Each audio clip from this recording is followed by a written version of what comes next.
रस्त्यावरची लढाई लढताना ठाकरे बंधू पाहायला मिळतात। त्यांचं असं म्हणणं आहे की जोपर्यंत मतदार याद्या अद्यावत होत नाहीत, मतदार याद्यांमधील डिलिशन अपडेशन होत नाही, तोपर्यंत निवडणुका घेऊ नयेत। आणि आपण बघतोय चालत फॅशन स्ट्रीट पर्यंत हे नेते जात आहेत।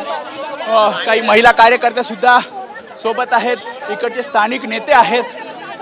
बरोबर आहे। सगळ्यात आधी महिला कार्यकर्त्यांना वाट मोकळी करून दिली जाते, त्यांच्याही सुरक्षेसाठी सर्वजण कटिबद्ध असल्याचं सांगितलं जाते। कोणी धक्काबुक्की करू नका, गडबड गोंधळ करू नका असं आवाहन सातत्यानं नेत्यांकडनं कार्यकर्त्यांकडनं केलं जात आहे। सगळ्यात महत्त्वाचा भाग म्हणजे मुंबई महानगरपालिकेची ही निवडणूक ही अनेकांसाठी यावेळेला अस्तित्वाची निवडणूक आहे आणि विशेष करून शिवसेना मनसेसाठी। मनसेला सुद्धा या निवडणुकांमध्ये आपला करिश्मा दाखवायचा आहे, आपलं अस्तित्व टिकवायचं आहे। तर ठाकरेंच्या शिवसेनेसाठी सुद्धा ही निवडणूक अतिशय महत्त्वाची आहे। इतर महानगरपालिका तर आहेतच, पण गेल्या 25 वर्षांपासून या मुंबई महानगरपालिकेवर जर कुणाची सत्ता आहे तर ती ठाकरेंच्या शिवसेनेची सत्ता आहे। आणि या वेळेला गेल्या वर्षी खूप टफ फाईट एक प्रकारे झाली होती, कारण युती झाली नव्हती।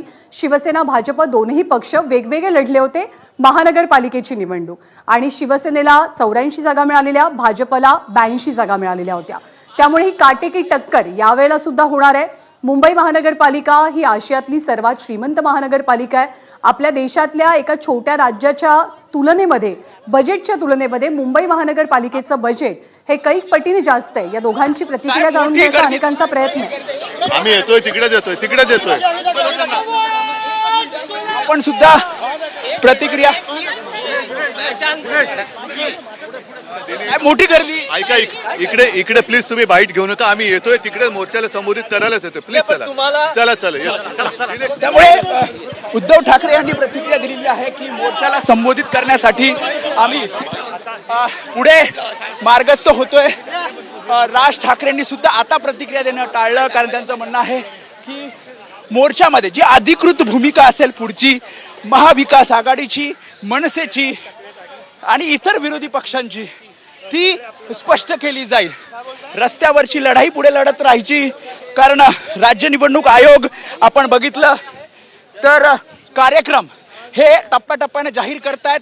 31 जानेवारीपर्यंत मुंबई महापालिका स्थानिक स्वराज्य संस्थांच्या निवडणुका त्यांना घ्यायच्या आहेत, आणि त्यामुळे निवडणूक जरी कार्यक्रम जरी जाहीर केला जात असेल तरी आम्ही मात्र जोपर्यंत याद्या ह्या अद्यावत केल्या जात नाहीत, डिलिशन अपडेशन होत नाही, दुबार मतदार हे बाजूला केले जात नाहीत, बोगस मतदार जे पुरावे दिले त्यावर ऍक्शन घेतली जात नाही, तोपर्यंत अशाच प्रकारे लढाई लढत राहू। हे उद्धव ठाकरे, राज ठाकरे थांबवते एक अपडेट आपण देऊयात। शरद पवार सुद्धा या मोर्चात सहभागी होण्यासाठी आता आंदोलन ठिकाणी किंवा जिथून हा मोर्चा निघणार आहे, बहुधा मेट्रो सिनेमाचा हा सगळा परिसर आहे, आणि मेट्रो सिनेमाच्या जवळ आता शरद पवारांच्या गाड्यांचा ताफा आलेला आहे। सुप्रिया सुळे सुद्धा आधीच आलेल्या आहेत। लोकसभा विधानसभा निवडणुका या दोन निवडणुकांमध्ये 4 ते 6 महिन्यांचा कालावधी होता। लोकसभेच्या वेळेला प्रचंड मोठं यश महाराष्ट्रामध्ये महाविकास आघाडीला मिळालं, पण बरोबर उलट चित्र हे विधानसभेच्या वेळेला। जितेंद्र आव्हाड आहेत, जयंत पाटील आहेत, शरद पवार आहेत, सर्व महाविकास आघाडीचे नेते जे आहेत ते आता या ठिकाणी शरद पवारांसोबत चर्चा करताना आपल्याला दिसत आहेत। काही मिनिटांमध्ये